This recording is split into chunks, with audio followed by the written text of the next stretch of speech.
Next up, we have Magical Snow Day from the Sonic Runners soundtrack.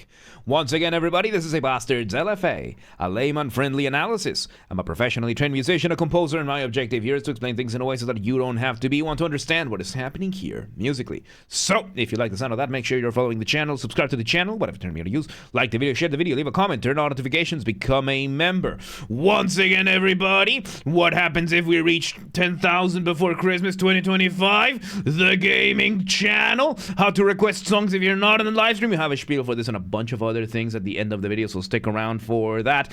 Disclaimers showing on your screen right now, so go ahead and pause the video if you want to read them in full. Otherwise, let me just do this. Otherwise, please be patient with me. I am acoustic and guitared, so please keep that in mind. So with that said, let's do this. Magical Snow Day, let's go.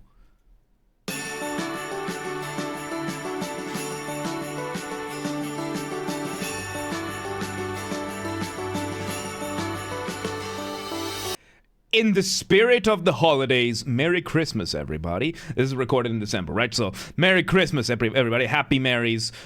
So, we start with, of course, the bells and the sleigh bells. The sleigh bells giving us a little bit of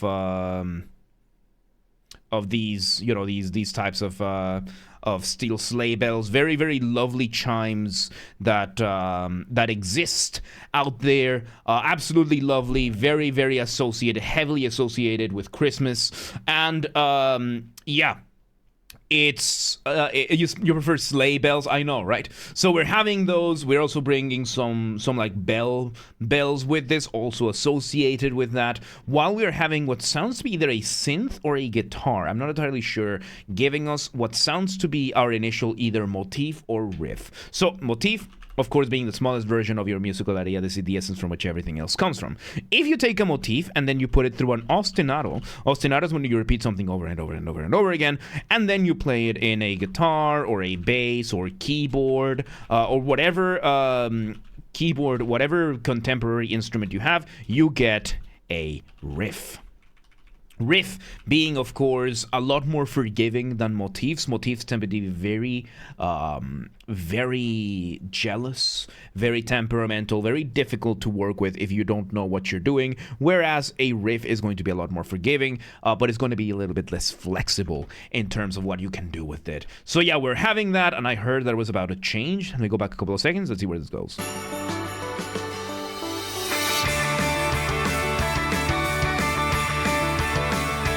Okay, we bring melody with the guitar. So we bring drums, we bring guitar. This is so lovely. This is so uplifting. This is absolutely beautiful. This is so lovely. This is so lovely. What is the difference between what? Very lovely, very cheerful, and isn't that Bulgarian? I don't know. I don't know. Welcome to today, game. Welcome to today. So yeah, I consider these streams as a Christmas family reunion. There you go. So yeah, we're having this, we're now having a melody coming in. I think the melody is a variation of the riff. Let's see where it goes. Oh, the difference between riffs and motifs. Okay, so a riff is something that you can put between the spotlight, the lead, and the accompaniment. Wrong button. Accompaniment being whatever doesn't have the spotlight, right? So the backing band, the people in the back. You can't fully put a motif in your accompaniment. Like the motif demands the spotlight, and the motif will destroy your music if you don't constantly give it the spotlight. A riff you can put as the lead in the spotlight, then you can bring it back to the accompaniment, and your music will be unaffected. That is the main difference between a riff and a motif. Another difference is that the riff is usually going to be a lot more rigid in what you can do. There's not as much development that you can do in terms of where the melody can go or where the chords can go, that kind of thing. It tends to be fairly restrictive in that sense because it's a smaller, easier to handle package rather than this. It's like, for example, you know those services that give you meals, that deliver meals to your doorstep with just the meals that you just have to put in the microwave, right? And that's it. What guitar effects do you use? I have a Marshall amplifier from like 2009, and I just turn on that amplifier with the distortion on, and that's it. I don't, and I put it through like I have like a little setup here in Pro Tools, and that's it. I just stick a microphone there and that's it. So yeah, so you can have a riff. You can consider your riff to be an easy to assemble. All the ingredients are already there. Like at most you might need to like mix together, and there's that like instant noodles or like pre-made meals that you just need to mix the ingredients, put them in a pot or like in microwave kind of thing. And then motif is just you're actually going for the ingredients. You have to do the full process yourself. So it's a lot less forgiving when you use a motif. It's a lot easier to use a riff, and the flexibility is not quite there, right? Because if you buy a pre-made meal, there's only so much you can adjust to it, whereas if you make your own steak, for example, you can actually say, okay, I'm not putting this, I'm putting this, I'm trying this, I'm not trying this, that kind of stuff. So yeah. We're having that. We're now having a melody bringing from a guitar, from an electric guitar. So I think the other one is a synth, I think. Let's see where this goes.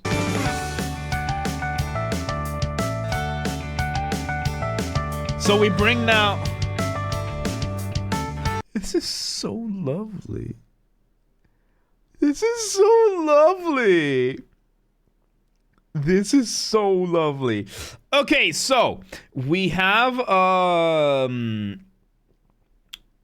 we change over. Now we have an acoustic guitar in the background, and now it's just strumming the chords. We now bring the synth that was in the background now to the forward, to the spotlight. Now is doing a bit of a solo based on the original riff that we had. These are variations on that original melody. We're having the drums still doing the same thing. Let's see where it goes.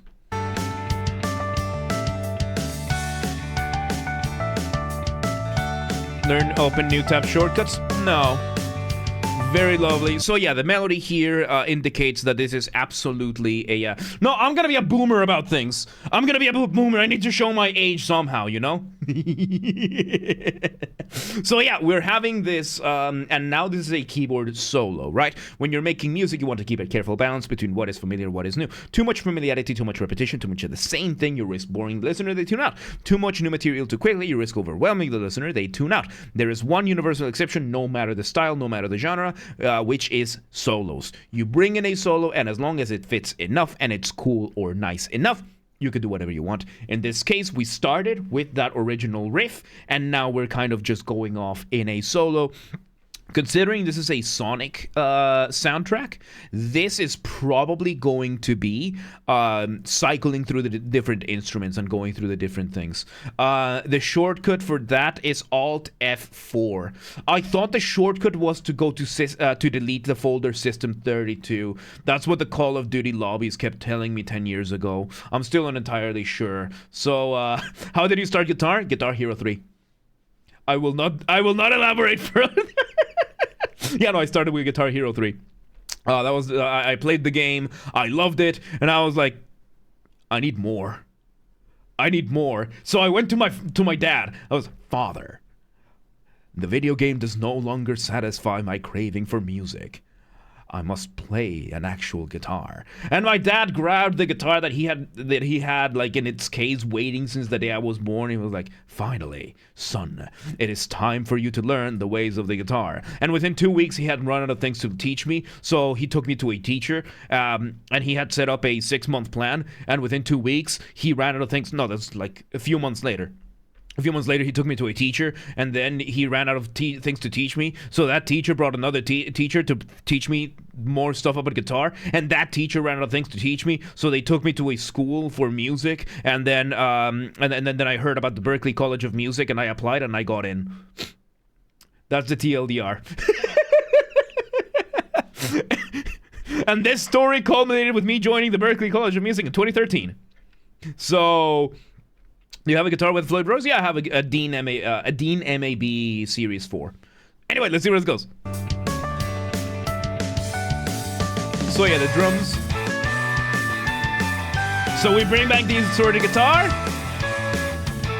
sounds like we're doing a melody here, kind of like a section doing a variation of the motif. And so now we're having both the guitar and the keyboard kind of doing the same thing. And let's see.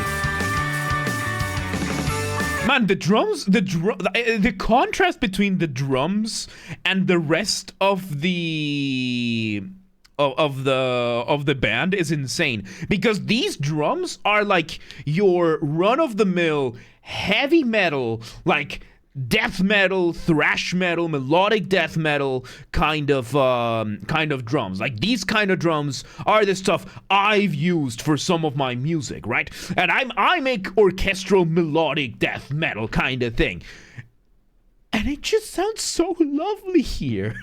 Was that a clarinet? No, it's a keyboard. Let's see where it goes. It's just the combination of the two makes it sound like a clarinet. So yeah, we're having this melody going on over here. We're having a lot of the drums doing this. We bring in, oh my god, the percussion. Alright, we bring back the solo. More solo. I think this might be the same solo. Man.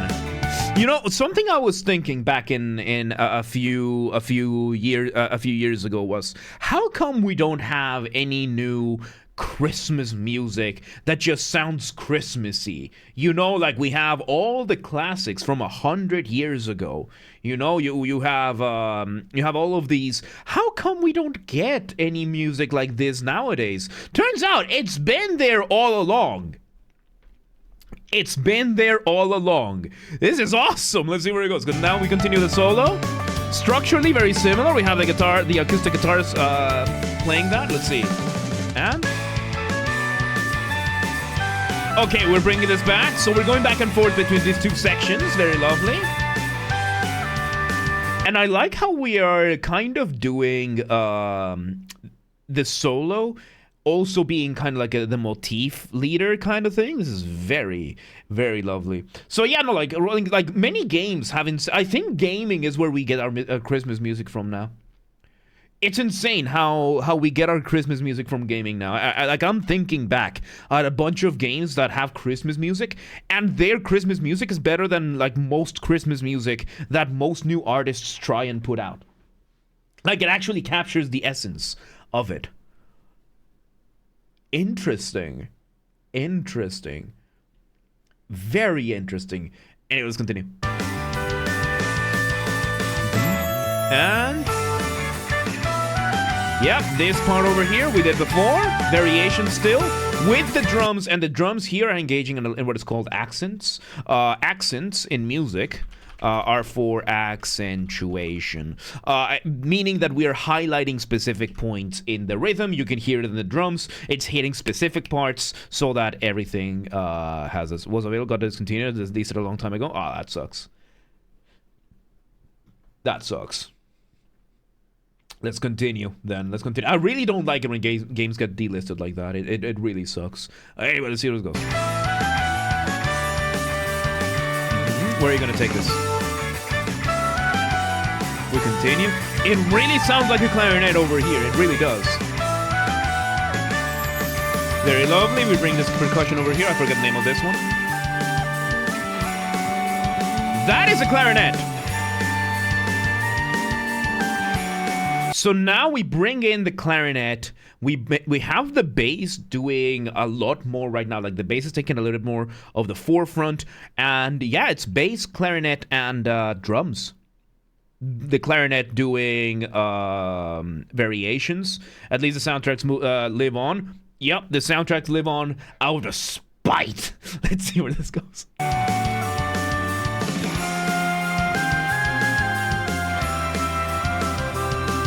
Yep, clarinet. And it could be a clarinet sample. Let's see. Now the clarinet does the melody. We bring a variation, more jazzy. Chimes doing a little bit of a response there. Lovely. We bring back the sleigh bells. The bass is slowly coming back. The drums are speeding up, building up. And there we go. We're bringing back the electric guitar. And Now the clarinet takes over this solo, structurally very similar to what we've been doing before. Oh, this is awesome. And we now get a second layer of clarinet doing harmonization. Harmonization, or otherwise known as counterpoint parallel motion, is when you take a second melody, you're doing the same melodies just from a different starting point. Counterpoint being the study of melodies, right? How they are, how they develop, how they interact with one another, usually in the context of two or more melodies. Counterpoint is measured in motion, and there are three main kinds of motion. You have parallel, you have you have similar, and you have contrary. These are the three main types. Contrary motion is when you have two melodies that are just going the opposite way completely, right? So one melody goes up, the other one goes down. That kind of thing. Similar motion, you have two melodies that are mostly doing the same thing, but not entirely. Like, this is proportionate kind of things, and the ratios aren't 1-to-1. So I usually use this example, right, from Bach's Invention in D minor. Let me bring this arm over here, right? So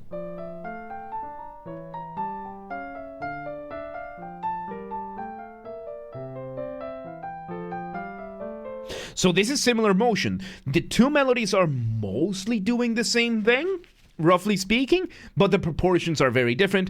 And then there is parallel motion, where you have two melodies doing the same thing at the same time, which we more informally will call it just harmonization, because you're just adding a second stack. You're stacking the melodies upwards. When you stack notes upwards, that is chords, that is harmony. So we are having the thing. I feel like the piano thing is pretty repetitive. Yeah, because I use the same thing to explain every time. Let's continue. Very lovely. Alright, we go back to the start. We bring back this version, but with different drums. Very lovely.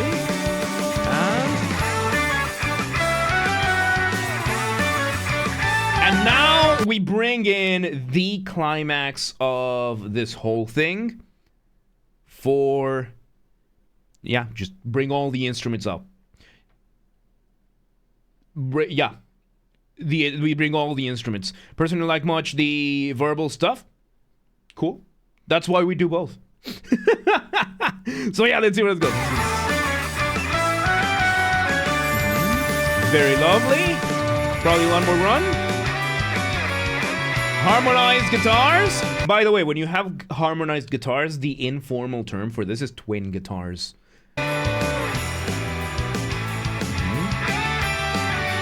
Very beautiful melody, and beautiful variation of the melodies that we've done before, and how you're gonna end this. Alright, we're doing outro, speeding up, and one last hit, and we literally do a ta-ta. The ta-ta. We do the ta-ta, and that's it. And there you go. And look, Frenzy, the first 500 LFAs did not have the keyboard. The first 500 did not have the keyboard. Then I realized I need to be able to illustrate better on more than just the theory of some of these things. It's better to have some concrete examples. So I use the same examples because these are simple, easy to understand. And that way, like, it's going to be somebody's first video, so I don't want to use too complicated sounds. And I use the simple examples that I do because I'm not trying to show off. I'm trying to explain and make a point. I'm trying to give examples of how these work. So that's why we do both the verbal and the piano. So yeah, with that, there you go.